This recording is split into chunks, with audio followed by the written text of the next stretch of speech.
Hi, everyone. This is Madhuri from National Skills Network, and today I'm hosting a very interesting and enlightening panel discussion, I should say, with the corporate leaders representing three different countries from Europe. They have been leading many initiatives besides their regular responsibilities, which fall under sustainability, which fall under education, skill development, and livelihood enhancement and enablement. So I have with me here, Ms. Vidya Basarkod, Managing Director, Ramboll India, and Director, Ramboll Engineering Center. Vidya ma'am is one of the leaders from the civil engineering background, I should say, and she's also an inspiration for many girls to take up STEM subjects and do well in their careers. So I'm glad to have you, ma'am, and thanks for accepting our invite. Then we have with us Mr. Vishwanath Kamath, Managing Director, Fronius India. As we know, Fronius is based out of the headquartered in Austria, and Ramboll is headquartered in Denmark. I forgot to mention this earlier. So Mr. Kamath has been spearheading many initiatives in skill development, mostly focusing on welding and latest technologies in welding like robotic welding, and also a lot of, I can see that there is a lot of focus on the green sector as well from Fronius, where they are into solar and rechargeable batteries and other things. And they are one of the leaders again in their space. So welcome to this panel discussion, sir. And we have with us Mr. Sai Krishna Rao, Senior General Manager, Education, Field Services, Schneider Electric, India. So Mr. Sai Krishna, for the last 6+ years, has been leading education in related initiatives, skilling related initiatives from Schneider Electric. And I've had the opportunity to interact with him earlier also on a couple of occasions and learned a lot from those interactions. And as we know, Schneider is headquartered in France. So we are representing three European countries here today. And I feel that when we have leaders from India who are working closely with these countries, we get to learn from them and, get a very different insight and perspectives about skilling and work integrated education. And mostly the topic being today, why industry has to invest in work integrated education or skill development. So let us hear from them. And I would like to get started by asking a common question to all the panelists. So as I just said, industry-driven skilling and education is so important. But in India, I think it is at a very nascent stage right now, because not many are aware that academic learning is not the be-all or end-all of acquiring knowledge or, becoming employed or becoming an entrepreneur. There's much more to it. And thankfully, with NEP 2020, there is a stage being set. But we are at the cusp of making this change. So I would like to know from you about, your experience and how do you perceive this concept unfolding in India in the coming years, and how do you foresee this getting adapted in India? We'll get started with Ms. Vidya. So Vidya, ma'am. Thank you, Madhuriji. Thank you also for inviting Ramboll to add to this discussion, which is very important for all the industries and especially to the civil engineering industry, I must say. So I would like to answer this at different levels. One, of course, I'm a champion of um, changing the academic curriculum that suits, that aligns with the industry of the future. That is born out of my own experience. Secondly, nowadays the professions are not just limited to one or two, which Right. used to be about 30, 40 years. Now a whole lot of professions are opening up. So it becomes very important for the students, for the youngsters to know at least the basics of some of these professions. That is the second thing. And third thing, the industry itself is evolving, because of our demands on the climate change, on resilient infrastructure, on how to have the disaster management abilities, etc., and of course the green transition of the industry of the planet itself. So a whole lot of new skills are required, and who will impart those skills to the students? It is the industry itself. So taking up all these, I think the industry's future actually is tied very, very closely with the education community. That is why we are a stakeholder. We need to invest our time and money and skills to see that the students come up to the expectations, because we keep hearing in India that our engineers are not employable. So it is incumbent upon us as an industry to go to the students and tell them what is it that they require to become a full member of the workforce of tomorrow. So I hold myself completely responsible and accountable for imparting an education which is aligned with the industry and combining that with vocational education. Thank you. Thank you, ma'am, for reinforcing the importance of industry participation. Now, let me ask Mr. Kamath, sir, what do you feel about how this phenomenon is going to unfold in India? Thank you, Madhuri. Thanks for inviting. As you know that I represent Fronius. In India, it's an Austrian company, family-owned business with 78 years of legacy behind, and we have three different business. Let me very specifically talk about the welding, which is the most sought after the skill. Coming back to the question what you asked regarding how we can integrate the skill-based education. I strongly believe that if a person knows what he is studying, if he knows the end result or for what he is studying, I think that makes the job easier. For example, if you look at the youngsters, they want to become sportsman or they want to become a cine actor because they watch movies and they also see the sport and they play it. But none of them want to become an entrepreneur or industrialist because they have never seen an industry at the age of, let's say, 14 to 16. I feel that we as an industry, I think we must allow people at the age standard, during their summer vacation. I think they must visit industries at that age. They should visit a manufacturing company. Let's say should visit a car manufacturing or two-wheeler manufacturing or wherever the industry which is nearby to their area. And once they see, they understand that, okay, if I study engineering, I can become an engineer or I can work in a factory like this. So that ignites the passion in them. And that maybe otherwise today, you don't know at that age, why are you studying mathematics or why are you studying physics or chemistry? You only realize after joining the industry that why did you study physics or chemistry? I think at the age of 14 to 16, I think that mandatory that they must visit industry. It could be a sugar plant, paper plant, whatever it is possible. So that that makes the job easy. I strongly believe that if the student knows what is the purpose of their study, I think then it becomes a fun. So that's my point of view, madam. Thank you. Yeah, thank you. Thank you, sir, for sharing your view and emphasizing on the industry exposure and sensitization at a young age, as you just mentioned. Now, I would like to ask Mr. Sai Krishna about his views.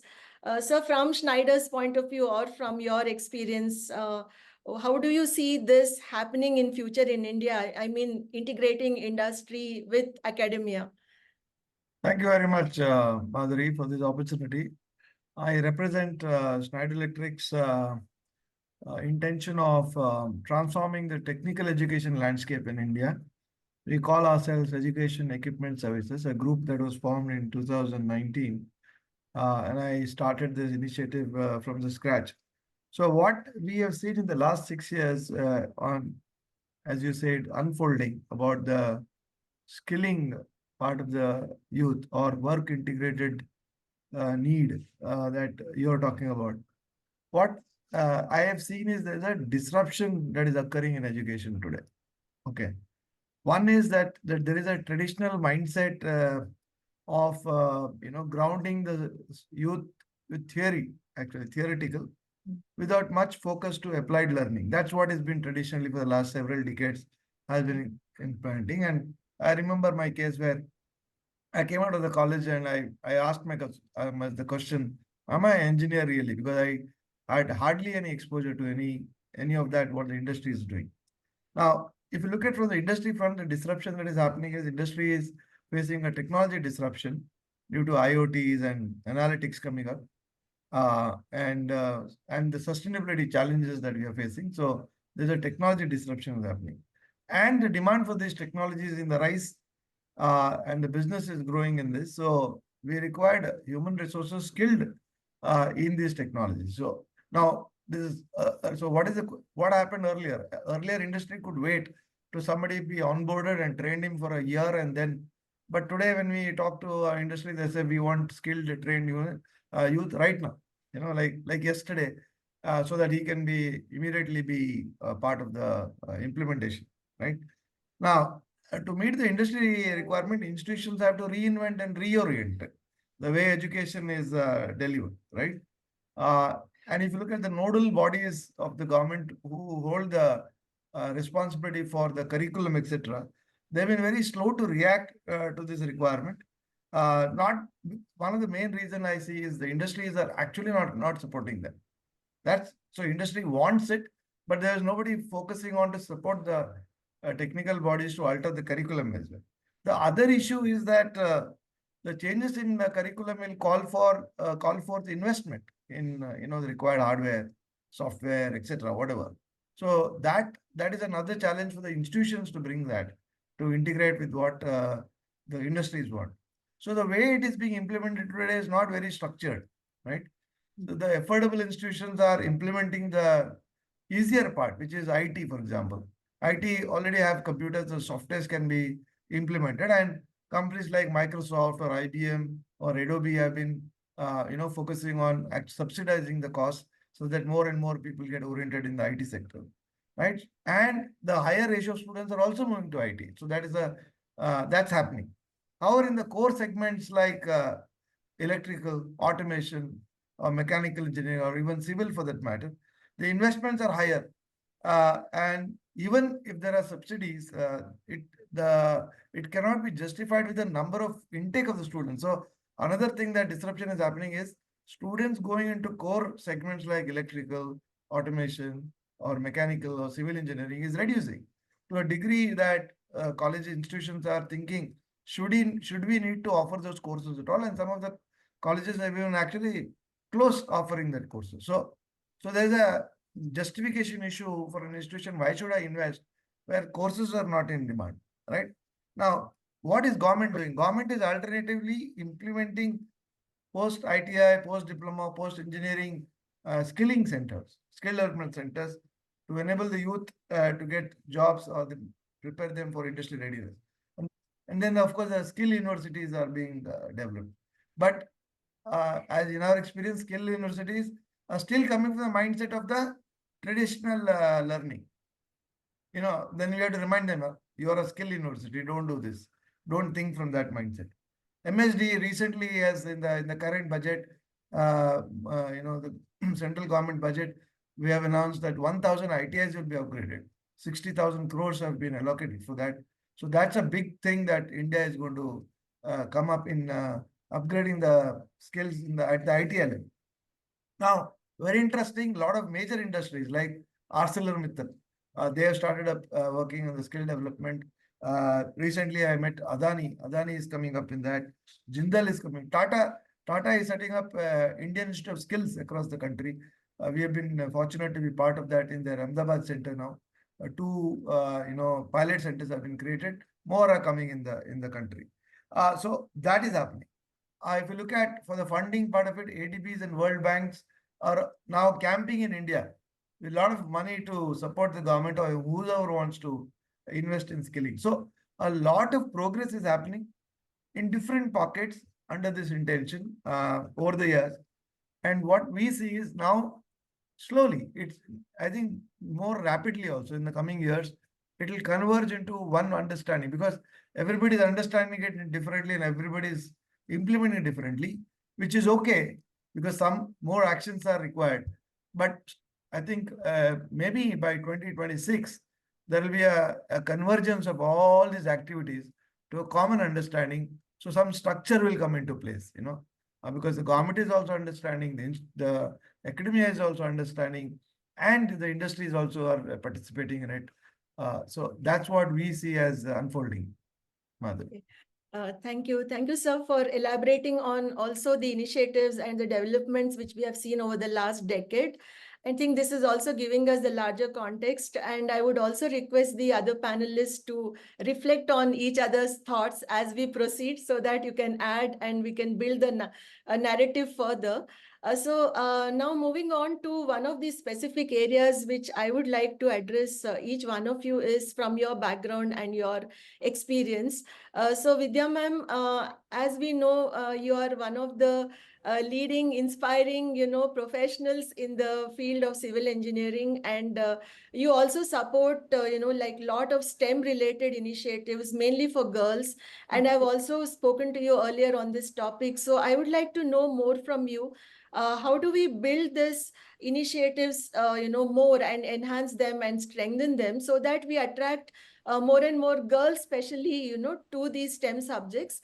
And this again connects with skills. When we say STEM, it is not just STEM knowledge or theory, right? We look at STEM for innovation. We look at STEM for problem solving. We look at STEM for new initiatives. It could be construction. It could be mechanical. It could be any of the other engineerings, right? So could you please elaborate further on this and give us perhaps 2 action points that should be taken forward? Yeah. Thank you, Madhuriji. Of course, this is a topic which is very close to my heart. 50% of my time goes into talking to the youngsters and getting them to understand why they need to be, future ready for professions like this. Of course, STEM is something that we do every day in Ramboll. So, one or two actions that we have taken is to get the girls to our offices. One is to, of course, go where they are and talk to them.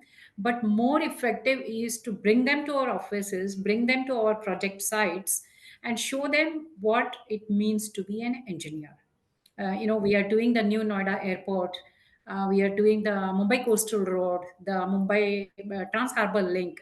So when they look at such projects, which have a physicality to them, which have a visual appeal to them, they are very enthused. They are very inspired that they are taking part in nation building.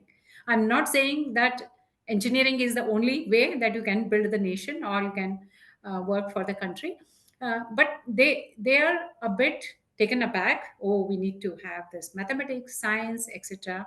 And then I tell about my own story of how it was not even a middle class background. It was a very poor background that we have come from tiny villages in Karnataka, back of the beyond. And then we came out, and education is what really has held us in good stead. And also, when we can do from such poor background, master engineering, master mathematics, these girls, which are far more well informed, they are well well equipped actually, because they have so much of support coming from everywhere. They can certainly crack. That's one thing. And then we also showcase the role models. I have a lot of women engineering leaders with me, and we showcase them and the background that they have come from, the journey that they have taken up in this whole profession. That is one thing. And then the girls think, oh, if they have done it from such background, 40, 50 years back, why can't I do that? Because I have access to so much of information. I can do that. That is one thing. Second, of course, we will also, when we bring them to our offices, we show them it's not just engineering that we do. We have a whole lot of people who work in finance, who work in HR, who work in IT. So these are all the enabling functions that go towards building a business, building a project. So if you are not very keen on going for engineering, you can do a lot of other things. Then we tell them the story of India's economy with such strong leaders in the banking sector. That is also part of STEM education. So we showcase to them mostly role models Hmm. of people, of women who have come up from similar backgrounds and who have excelled in their field and gone on to be great leaders in the country. Yeah. I hope So that answers your question. yeah, yeah. I would like to also ask you for maybe 2 very precise action points which others can pick up from this. what they should be doing, in terms of promoting STEM education? We train, youngsters and interns on some of the state-of-the-art software. Mhm. Even if they are not very good in what they have studied, we train them, we take them through internships, and then we put them on some dummy projects or projects which are already completed under some mentors and senior engineers, where they can pick up and be confident about what they can deliver.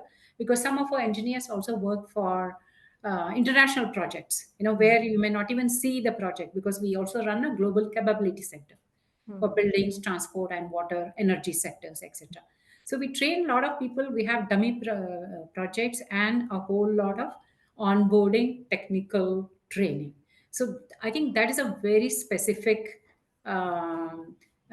approach that Mhm. some of That can work. us can Yeah. emulate. Okay.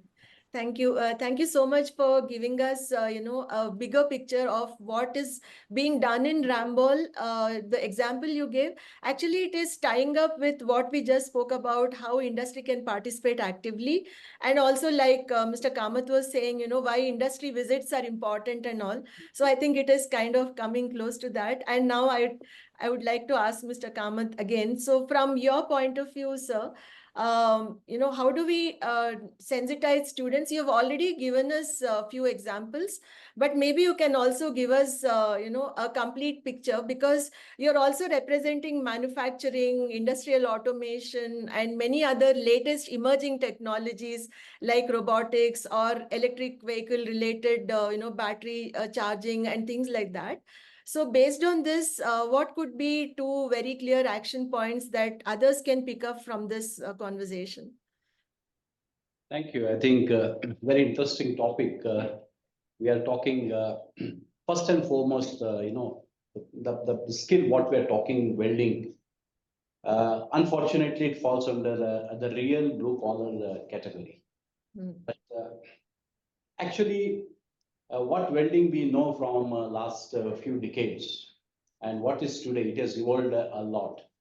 I think the first and foremost, what is required to make welding a very aspirational skill, that it has to be glamorized. The idea of what we think about welder, it has to be removed from the common man's mind. Everybody, today's youngsters would like to become something in their life, or they want to take up some profession. It all depends on what they perceive as a very glamorized job. If you don't put this blue collar skill, whether it is a masonry work or whether it's a carpenter or for that matter welding, until unless you don't glamorize them, you don't put them smart across, like in a TV advertisement from, let's say, from NSDC. We're talking so much money has been spent. Mr. Rao talked about so much of money has been parked for doing skill building. I think skill building also requires a certain advertisement. Otherwise people don't understand. Today we have so many cricket matches or the sports channels. I think it's important that we also advertise in those during those in those channels about how to earn your livelihood by becoming a skilled professional. I think this glamorizing of a blue skill job is extremely important for my point of view. And like I see, there's a lot of advancement which is happening not only in terms of software, in terms of how skill is being transferred from human to the machine. Human intervention requirement is becoming little less. For example, when it comes to robotic welding, or we are talking about additive manufacturing, it is just exactly opposite to subtractive manufacturing. So I foresee in the next 5 to 7 years, you will have the additive manufacturing shops in the industrial area where people come with the part, and it's something called art to part. You give a CAD/CAM drawing and people print metal or non-metal parts and take it and put into the machine and assemble it and make it. So this is definitely going to come. But until and unless this all goes to those younger generation and they feel that this also can be done, I think we will find it very difficult to progress as a country. I think from Fronius' point of view, what we are trying to do is that we are now talking to various private colleges. We are making people aware about welding as a profession. We are talking about making little welding glamorous. And today, they think car is a glamorous, but without welding, car cannot be glamorous. So we want to say that the people behind what you see are also people who are welding it. So we are trying to. We are also trying to educate people from below poverty line and convert them into a welding professional. We are not looking into whether they are ITA pass out or 10th fail. We just want fire in their belly. That's all. We take them, we give them a free education. We ensure that they become an employable welder. And I'm very happy to tell you that last year we have placed, or in last 12 months, we have placed 135 students in the industry. When I say industry, it is not just run-of-the-mill industry. We place them in Skoda Volkswagen. We place them in the tier one vendor. We place them in Larsen and Toubro. So these are the customers where we are able to offer a employable welder at a good entry level salary. So out of that, very happy to tell you that 24 are women welders. This is what we are doing as an organization. So thank you. Thank you, sir. Yes. Madhuriji, if I can just come in with a comment to what Yes. Mr. Kamath said, I think he hit Yes. upon a very, very critical aspect of, how do we handle the mindset of the youngsters, that we need to make their profession aspirational, something that they're proud of, that they excel in. So day in and day out, if they see a purpose in that, they themselves will aspire for it, excel in it, try to go beyond what is a normal day's work. That aspiration and dignity of labor, I think those two things we need to build in the culture of our younger community. Yeah. Just a Yeah. comment. Thank you. Thank you. Thank you for sharing that, ma'am. And Kamath sir, thanks so much for giving those examples about especially the women welders. I was fortunate to be a part of some of those initiatives, being present and trying to contribute in a small way through NSN. So one point that comes out very strongly here is the aspirational, the build up towards that and advocacy, like you said, communication, advocacy, advertising, and things like that. So this is also connected with not just the picture we project saying this is good to do, but what we understand from the other side is when they get into such jobs, are they really treated well? Are they paid well? How is the place, the workplace? Is it hygienic enough? Or, there are many factors. That's what, when we do a comparison of why somebody aspires to work in an airport vis-a-vis a small manufacturing unit, we understand that airport has already, given so many things to them.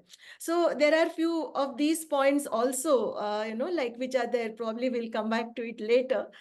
So I would like to now ask Mr. Sai Krishna, sir, from Schneider Electric. You have been contributing to ITIs and their curriculum and their education part of it, practicals, etc. So maybe it will be good for us to learn from you about how you perceive this present curriculum in the ITIs, because you already mentioned there is a initiative with this budget where the government is trying to modernize ITIs in a hub and spoke model. And would you want to say something about how you foresee this to be, or what is your vision for this kind of industry academia alignment, especially from the curriculum perspective? Right, thank you very much. Just to add on, we not only work with ITIs, we work with the diploma institutions as well as engineering, the whole landscape. Now, like, building on from what Mr. Kamath said and Madam Vidya said, aspirational is the key word they said, right? Now, if you look at, there's a principle of human beings operate from. One is that people's actions are correlated with the way the world occurs to them. So if the occurring world is like an opportunity, they will grab it. But if it is boring or if it is dangerous or not valuable, they don't pursue anything. So if you look at today's curriculum in electrical energy or electronics or core segments, the curriculum is limited to, as I told you earlier, is understanding the fundamental, some analysis of the conditions and some operational part of it. Okay, very less awareness in the application part of it. For example, in electrical engineering, if you do a 4-year engineering, you are not even seeing a contactor which is a basic equipment which is used for multiple applications in the industry. But you don't even see that, you don't have a touch and feel of a contactor, or you don't even wire up a motor starter circuit because it's like perceived very dangerous and all that. So there is no confidence left. So now, but if you look at right now, due to the invention of IoT technologies that are now converged with operation technologies like electrical engineering, right? A lot of software have now come to place. If you look, just for your information, today Schneider Electric is considered as one of the top 30 software companies in the world. We never thought we would be considered as a software company. You see, traditional core segments, we didn't even know that. So, and in the decarbonization demand journey that we are looking at, right? Energy is going to be the major factor which needs to be transformed, right? Calling for increased demand in electrification and digitization. So, bringing the awareness in drafting a new curriculum is the key now, right? Bringing more application related learning, right? Awareness in energy conservation, digitization, analytics. This will inspire the students to be part of the energy transition revolution. Unless we bring that awareness, this is going to be there. They're going to queue up to a IT company which has got a large campus, looks like a Taj Mahal, right? Great food to eat, good environment, white collar job. You have a cab to drop in the morning and come back in the evening. Some future of going to getting a foreign assignment. This is what we'll call them because the occurring world is so very, and then the peer kind of a demand that I need to be like, where's your son working? I'm working in this company, that company, which is the large IT company. So I don't want to be maintenanceless. But because we as core engineering companies are not creating that world, what the IT companies have been doing, it is actually stealing away the opportunities that our youth can have in these sectors as well. If I casually ask the whenever I meet young engineers in Schneider, what is your experience? And they said tremendous. One of the best. They said why? Because they said that we are not only into core engineering, the knowledge, but a lot of software is integrated now, and these softwares are high quality software. They're not developing a web-based application. They're into energy conservation. They're into energy optimization. Managing, optimizing the processes, etc., which is core skills plus their core knowledge in electrical engineering they've done. So they feel very happy as compared to their peers who just blindly has followed. Though an electrical engineer, they have followed an IT company, or a mechanical engineer, they have followed an IT company. Today, these people consider themselves very lucky to have joined a company like this and have the best of the both worlds. So the key is, if you ask some action points, what I see is that creating awareness by bringing what more application oriented orientation, right? And like I add on, I corroborate with what Mr. Kamath said and Madam Vidya said also, and you said also. Industry visits are very important to open their mind that there is a world outside IT as well, and that is very exciting, right? Then one of the other things that I see lacking is our faculty also lack the awareness, right? So a lot of faculty development is the key to actually encourage, because if you have to take the students for admission to a college, the faculty should also know, okay, these are the technologies which are available, very interesting for them to do. So that is what our college and what Schneider is doing today is setting up this kind of working with the academia landscape to set up technology centers so that students get attracted to it and make it more aspirational for them. Definitely, adding on to what you're saying about the government's initiative, government is doing a lot. One of the things very surprising for me was more than the academia, government is highly now knowledgeable, they are highly committed, and they are more in action rather than the academic group. So they're adding a lot of value. So this is what I would like to conclude by saying it's a collective effort. Uh, we need to, and bottom line is the occurring world should alter. Yes. Yeah. Thank you, sir. And I think one of the most important points I heard just now, and I would like to present this again to the other two panelists, is unlike the IT industry, the other industries are not doing enough to create that awareness. Would you agree with this, Vidya ma'am and Kamath sir? Let's say construction, mechanical, electrical, all are becoming digital enterprises right today. But why is there this kind of thing? It may be a little bit outside the scope, but it will be nice to have your, comments on this.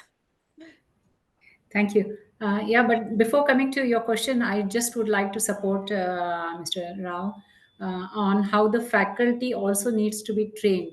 So our senior engineers, some of them coming from the Nordic countries, sit with the faculty and structure the curriculum. For example, we didn't have what is called building physics for energy optimization in the curriculum. We didn't have decarbonization. So we have brought those in the curriculum and also trained the faculty on how to teach those courses. So a lot of such interaction is happening. And again, kudos to our government. Wherever you see the skill development talk is going on, so much of efforts, so much of great intent. I think it's just a matter of time before we gain confidence in this whole initiative. Yeah. Can I add something, Madhuri madam? Yeah. See, we are talking about the aspirational courses. Yeah.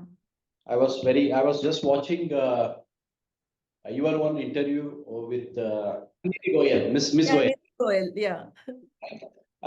She was talking about how this concept of Indian Institute of Skills came up Yeah. when Honorable Prime Minister visited developed countries. When he came back, that I think we must have an institute where people aspire to be to join this institute and become skilled. Today, if you look at the ITIs of our countries, nobody would like to go there. I mean, if you don't have anything, you just go there to get your certificate.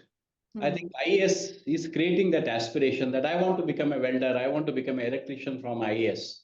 I think it's going to be in years to come, like IIT, IIM. I think IAS will also have its brand name felt, provided we don't do any shortcuts, no jugadu, and we teach people the same way, the same intent that what is being taught in other developed countries. I think we can definitely create a good network of IAS, and for that, I would like to agree with my both the panelists that the faculties have to be more educated, and the faculties should have that passion from inside. It should not be a job for them to earn money. It should be a passion from within to make many more professionals like them through those students. I think that is extremely important. Thank you, sir. So the other point was Yeah. about the construction, the mechanical, the electrical, and all these industries, as I said, are all becoming like digital enterprises, if we can call them, as Sai Krishna sir just mentioned. So do you agree that, we need to create much more awareness to reach somewhere close to what IT industry has done over the years? Yeah, certainly. I think IT industry has branded itself very well, but along the way, they are now over branding themselves. But we have fallen off the track. We never thought of branding our industries, but looking at other industries which are sort of cannibalizing our own talent, our own skill, we will have to showcase to the professionals who are there already in the industry how we can club the best of the both world. One is core engineering. Without that, you can't have your social and physical infrastructure on which the IT empire is being built up. So we will have to show how fundamental it is to have this kind of a talent in core engineering, but club that with the latest technology. So you can simply marry both these competencies, and really that would be a deadly combination for any professional. Yes, that's really fantastic to hear, ma'am. Yes, Mr. Kamath, would you want to add something to this, or do we proceed to the last part of the conversation? No, I just want to say that, the mechanical engineering or the computer engineering, it's something like in engineering institute, mechanical students are never glamorous. And, the people at computer and electrical engineering or civil engineering, where you have the glamorous people and, they go to the air conditioned lab and learn computer, where mechanical guys go to the forging shop or a smithy, but mechanical engineering was there yesterday, it is there today, and it will be there tomorrow. And there was this, last 2 decades were a year of IT, but today I think the core sector also has picked up, and I see a reverse trend. Like you in between two decades, Royal Enfield and SD was missing, and today they are back. Like people would like to go back to the core sectors, and I'm sure these core sectors will also pick up. Okay, okay, that's very inspiring and a very positive note, I would say, on the trends that we are seeing and foreseeing.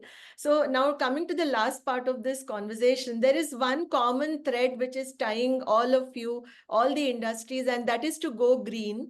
As we have been discussing over the last few years, sustainable industry participation, renewable energy, all these are becoming very important themes for skilling and education.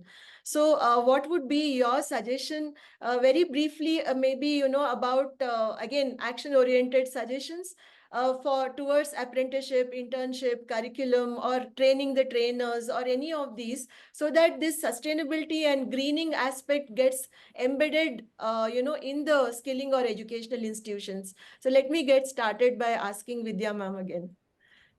So, like I mentioned, building physics and decarbonization are very, very important, not only for new construction, but also the existing infrastructure, the embedded carbon. How do you calculate? How do you reduce it, etc. So, what we do in Ramboll is to have mandatory tool training, the calculation, the carbon calculation trainings for every person who joins Ramboll. We have made that as onboarding mandate. I think we will have to do something like that in the colleges and the institutions also, that everybody has to be trained on the fundamentals of sustainability. Because if India doesn't become green or sustainable, the planet has no hope because of the massive footprint that we have. So that's Yeah. one thing that I would like to mandate it at a certain age. Everyone should know what is the carbon footprint of what they are doing, how they are living, and how they can live a life for greener future. Hmm. Okay. Thank you, ma'am. Over to Kamath, sir.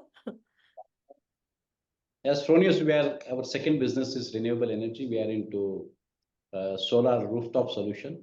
But since we are not talking about education and skilling linked to this, I would suggest action plan. Let me directly come to the action plan. I think all the engineering diploma, ITIs, IAS, IIT, IIMs, I think it has to be mandatory that they must have the rooftop solar, and they must generate their own electricity, because the students who learn in this institute, they understand that the energy what they're getting is not from the fossil fuel, it is from the natural source. Hmm. And this becomes a part, and it becomes a habit to them when they go to the industry and they start talking. In your own school or college or a technical school, you get an energy from the fossil fuel and you expect them to become a renewable energy ambassador when they go to industry. It's going to be a little difficult. I think it has to be made mandatory from the government that at least education institution must adopt the renewable energy for their own requirement. I think if you do that, I think we have set for a good future in the coming years. Thank you, sir. Yes, over to you, Sai Krishna, sir. What are your points on this? Yeah, I think both of the panelists and we agree to this common understanding, and I resonate exactly with what Vidya Madam and Mr. Kamath has shared. See, Schneider Electric's big focus is sustainability. In fact, all our product and solutions across the world is oriented towards sustainability, and that's a foundation in which we operate. And we also consult organizations to go green or become sustainable, right? That's our main agenda, by the way. Now, so agreeing with the other panelists, what I'm saying is this has to be a critical learning in all branches of studies, be it engineering, non-engineering, everywhere. Everyone needs to actually be mandatorily taught about how to make this world sustainable, right? Because everyone has an opportunity to contribute to make this.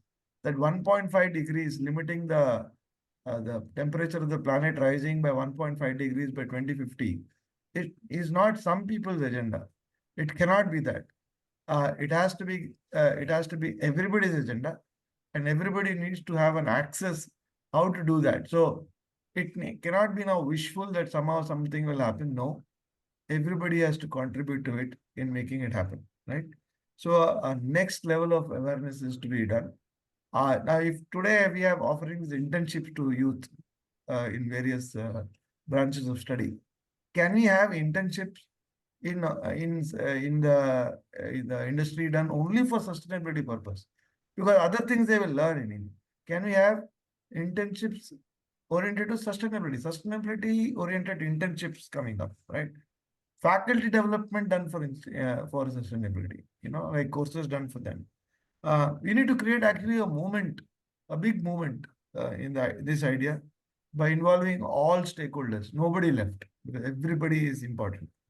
So, so it's not only about moving towards, renewable energy or whatever, alternative energy. That's not going to solve the world's problem. What is going to solve the world's problem is also focusing on conserving or reducing the demand on energy. Why am I talking energy? Energy forms 80% of the, it contributes 80% of the carbonization. Energy alone. So if you can actually, if you can conserve, we can reduce the demand on energy, and we can educate people on, reducing the demand on energy. That will help. Just not moving to alternative sources of energy as well. So it's a huge issue. Okay, we are, as human beings, we are late to react. We always react. Our nature is to react, not to be proactive at all. But this will actually messes up all. There's a lot of kind of focus on this worldwide, no doubt. But now you have to get it to the grassroots level, right? And industry has a large, kind of a role to play in making this awareness being available to all classes of society and all age groups. This is what my viewpoint is, Madhuri. Thank you. Thank you, sir. And thank you all for sharing your views, experience, and all the insights and suggestions on the theme of why industry has to invest and come forward and proactively participate in skilling and education. I'm so glad we got your time today. Thanks a lot. And we would like to be in touch with you and keep learning more from you. Thank you so much. Yes. Thank you, Thank Madhuri, you. for this opportunity. Thank you very much. Madam, thank you very much.